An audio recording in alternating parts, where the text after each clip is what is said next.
दोस्तों क्या आप जानते हैं एक आदमी अपनी पूरी लाइफ में एवरेज 386 दोस्त बनाता है, मगर इनमें से आखिर तक सिर्फ एक ही दोस्त लंबे समय तक दोस्ती निभा पाता है। और दोस्तों रात को सोने से पहले आप जिस पर्सन को याद करते हो वो पर्सन आपकी लाइफ में या तो आपकी खुशी का कारण होता है या आपके दुख का कारण। और क्या आप जानते हैं कि जब भी किसी इंसान को एक नया पेन दिया जाता है तो उनमें से 97% लोग उस पेन से सबसे पहले अपना नाम लिखते हैं। ऐसा इसलिए है क्योंकि साइकोलॉजी के हिसाब से हर इंसान को अपना नाम सुनना उससे इस दुनिया का सबसे अच्छा साउंड लगता है। तो दोस्तों हम आपको इसी तरह के 21 अमेजिंग और इंटरेस्टिंग साइकोलॉजिकल फैक्ट्स बताएंगे जिन्हें सुनकर आप कई ऐसी बातों का रीजन समझ जाओगे जिसके बारे में आपने पहले कभी नहीं सुना होगा।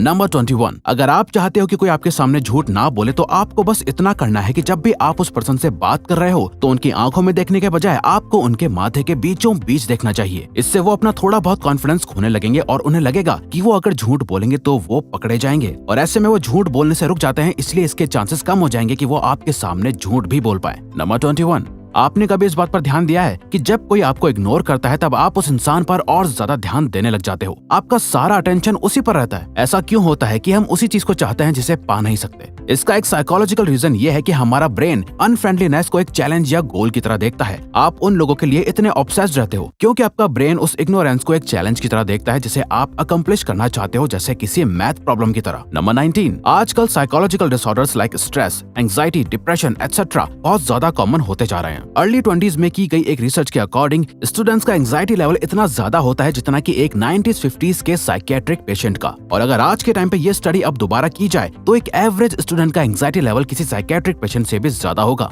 नंबर 18, 20 लाख पार्टिसिपेंट्स पर करी गई एक स्टडी ने किसी भी तरह की एक अच्छी रिलेशनशिप होने के काफी अमेजिंग बेनिफिट्स बताए। एक हेल्दी रिलेशनशिप आपको गुड हार्ट हेल्थ देती है जिसकी वजह से आपकी लाइफ एक्सपेक्टेंसी इंक्रीज हो सकती है। वहीं दूसरी तरफ एक टॉक्सिक रिलेशनशिप आपकी हेल्थ पर नेगेटिव इफेक्ट्स डाल सकती है। नंबर 17, वर्ल्ड में 19 डिफरेंट टाइप्स की स्माइल होती हैं, polite, dominance, wistful, flirty etcetera, और इन्हीं में से एक होती है डुशेन स्माइल जिसे सबसे बेस्ट और हाई स्टैंडर्ड वाली स्माइल माना जाता है। इसी स्माइल को एक जेन्युइन ऑथेंटिक स्माइल भी कहते हैं। एक ऑथेंटिक डुशेन स्माइल आपको ट्रस्टवर्दी, फ्रेंडली और ऑथेंटिक दिखने में मदद करती है। नंबर 16, आपने नोटिस किया होगा कि कुछ लोग बात करते समय बार बार अपने फेस को टच करते रहते हैं, स्पेशली अपनी नोज को, और हम सोचते हैं कि शायद ये उनकी आदत हो सकती है, लेकिन साइकोलॉजिस्ट के हिसाब से ये एक नर्वसनेस की निशानी हो सकती है। वो इंसान कन्वर्सेशन में कंटिन्यूअसली अनकॉन्शियसली अपनी नोज को टच करते हुए ये सोचता रहता है कि आप उसके बारे में क्या सोच रहे हैं। नंबर 15, आपने नोटिस किया होगा कि जब कोई आपके सामने यौन करता है यानी उबासी लेता है तो उसको देखकर आप भी यौन करने लग जाते हो। ऐसा हमेशा तो नहीं लेकिन अधिकतर अनकॉन्शियसली हो जाता है, लेकिन साइकोलॉजिस्ट के अकॉर्डिंग ऐसा होता है एक फिनोमेनन की वजह से जिसे कहते हैं सोशल मिररिंग, जिसका डायरेक्ट लिंक होता है ब्रेन में मौजूद मिरर न्यूरॉन से। इसी वजह से किसी और को यौन करते देख हमें ना चाहते हुए भी खुद ब खुद यौनिंग होने लगती है। नंबर 14,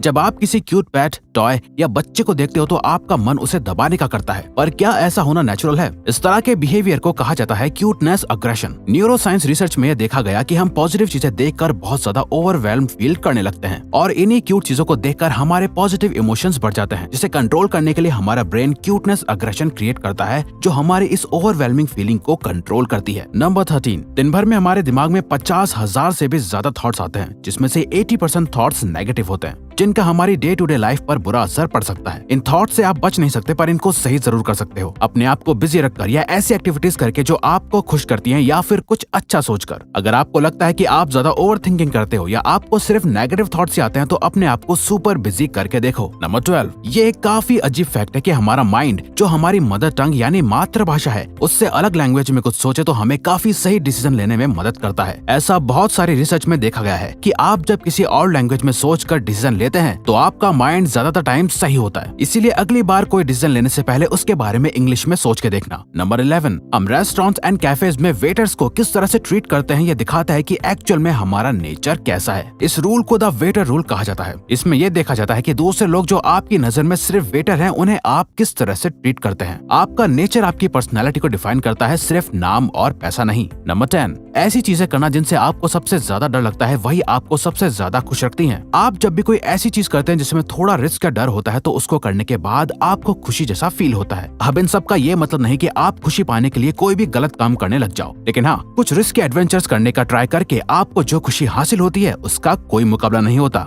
नंबर 9, जब किसी इंसान का कोई करीबी गुजर जाता है तो वो बहुत दुखी हो जाता है, जिसके लिए लोग उसे अक्सर यही बात समझाते नजर आएंगे कि टाइम हील्स एवरीथिंग, या वक्त के साथ सब ठीक हो जाएगा। लेकिन साइकोलॉजी के हिसाब से टाइम सब कुछ सही नहीं करता, बल्कि वो इंसान खुद उस दुख या उस लॉस के साथ जीना सीख जाता है। उसे उस दुख की आदत हो जाती है और वक्त गुजरता रहता है, जिससे ऐसा लगता है कि सब कुछ ठीक हो गया है। नंबर 8, एक इंसान बिना सोए सिर्फ 11 दिन तक ही जिंदा रह सकता है। ह्यूमन बींग्स अपनी लाइफ का 33% टाइम सोते हुए गुजार देते हैं। कुछ लोग ऐसा सोचेंगे कि ये तो बिल्कुल वेस्ट ऑफ टाइम है, क्योंकि हम सोते हुए कुछ भी हासिल नहीं कर रहे। लेकिन आपको ऐसा नहीं सोचना चाहिए, क्योंकि इसी 33% टाइम की वजह से जो हम सोकर गुजारते हैं, हमारा बाकी का 67% टाइम प्रोडक्टिव हो पाता है और आप वो सभी एक्टिविटीज कर पाते हैं जो आप अपनी डे टू डे लाइफ में करते हो। नंबर 7, साइकोलॉजी के हिसाब से जो लोग दिन भर बिजी रहकर अपना काम करते हैं और रात को कोई पार्टी या किसी भी तरह से एंजॉय करते हैं, तो उनको ज्यादा दुख नहीं होता कि उन्होंने टाइम वेस्ट किया है, बल्कि अगले दिन वो और भी मोटिवेटेड नजर आते हैं। दूसरी तरफ वो इंसान जो दिन भर अपना टाइम वेस्ट करता है, उसे दिन के एंड में बहुत गिल्टी फील होता है कि उसने पूरा दिन कुछ भी प्रोडक्टिव नहीं किया और फिर वो रिग्रेट करता है। नंबर 6, अकॉर्डिंग टू साइकोलॉजी, आप जितना सीरियस होकर अपना काम करोगे वो काम उतना जल्दी पूरा हो जाएगा, और अगर किसी काम को बिना डेडलाइन के ऐसे ही शुरू कर दोगे तो वो काम उतना ज्यादा ही टाइम भी लेगा। यानी काम कितना टाइम लेगा ये टोटली आप पर डिपेंड करता है। फॉर एग्जाम्पल, आपके साथ ऐसा जरूर हुआ होगा कि कोई काम जो असल में 1 घंटे का है, उसी सेम काम को अर्जेंटली करने में आपको सिर्फ 30 मिनट्स का टाइम लगा होगा, और वहीं किसी 1 घंटे के काम को जिसे हाथों हाथ करना जरूरी नहीं होगा, आपने आराम से 2 दिन में पूरा किया होगा।